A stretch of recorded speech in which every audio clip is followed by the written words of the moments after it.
Parirala ang mga laruan, ang mga basura,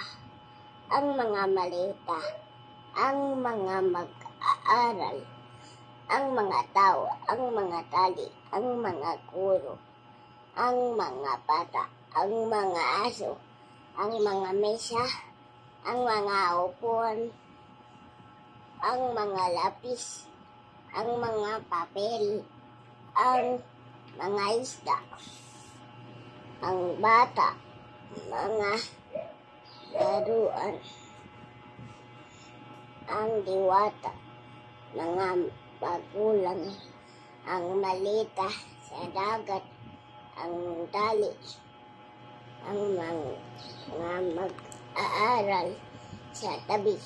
ay magalang, ay mabait, ang pagkain, maraming puno ay kasama.